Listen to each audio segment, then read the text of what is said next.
On the morning of December 1st, 1948, on Somerton Beach in Adelaide, Australia, a man was found sitting against a seawall. He was impeccably dressed. His shoes were polished, his trousers were pressed, his tie perfectly in place. To anyone passing by, he looked as if he was simply resting, perhaps enjoying the view, but he wasn't breathing, and nobody, not a single person, knew who he was. When police finally arrived and searched his pockets, they found nothing that could identify him. No wallet, no ID. Every single label had been carefully and methodically cut out of his clothes, but then, tucked away in a small, hidden pocket, they discovered a tiny scrap of paper.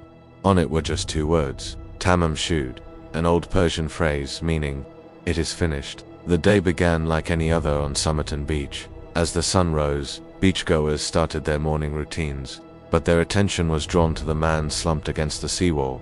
He was wearing a full suit, which was unusual for the beach. But what was even stranger was that he had no hat and, as they would soon learn, no identification. The night before, a few witnesses had reported seeing a man in that exact spot. They said he had raised his arm slightly, as if signaling, and then let it fall limp. The police were baffled. An autopsy was performed, but it only deepened the mystery. There were no signs of a struggle, no marks of violence. His heart was healthy, his lungs were clear. The official cause of death was ruled as poisoning, but here's the catch: no trace of any known poison was ever found in his body. It was as if he had been killed by a ghost. The investigation hit a wall almost immediately.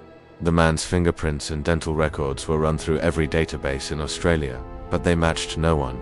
No missing persons report fit his description. It was as if this man had never existed. Then, a breakthrough, or so they thought. A suitcase, believed to belong to him, was located at the Adelaide railway station. Inside, investigators found clean, neatly folded clothes, all with their tags meticulously cut out. There was also a pair of slippers, a sewing kit, and a very specific, sharp stenciling brush typically used by naval or military personnel. But again, no documents, no personal items, not a single clue to his name. Then, investigators took another, closer look at the man's trousers.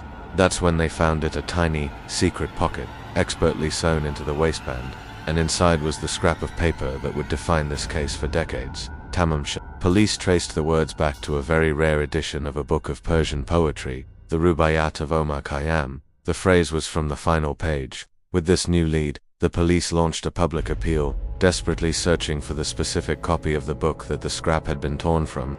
A man eventually came forward with an incredible story. He claimed that months earlier, right around the time the Somerton man died, he had found the book in the back of his unlocked car. He hadn't thought much of it and had simply put it away. When investigators examined the book, they found what they had been hoping for and more. The final page was missing the exact section of paper they had found on the body, and on the back page, written faintly in pencil, were 2 chilling discoveries.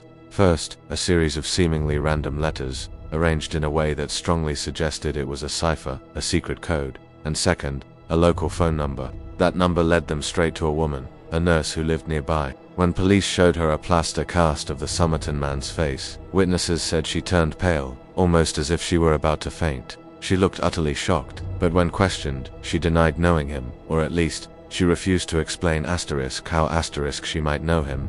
To this day, her true connection to the man on the beach remains one of the case's most tantalizing secrets. So, who was the Somerton man? Over the years, countless theories have emerged. The most popular is the spy theory. The Cold War was just beginning, and the world was a shadowy place of secrets and espionage.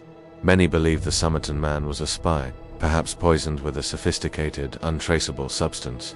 That cipher in the book, it could have been his final unsent message. Another theory points to a romantic tragedy.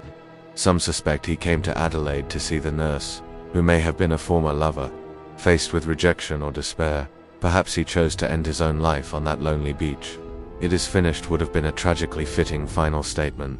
Of course, there are simpler explanations. It could have been an accidental death, a miscalculated dose of a rare poison, taken for reasons we'll never know.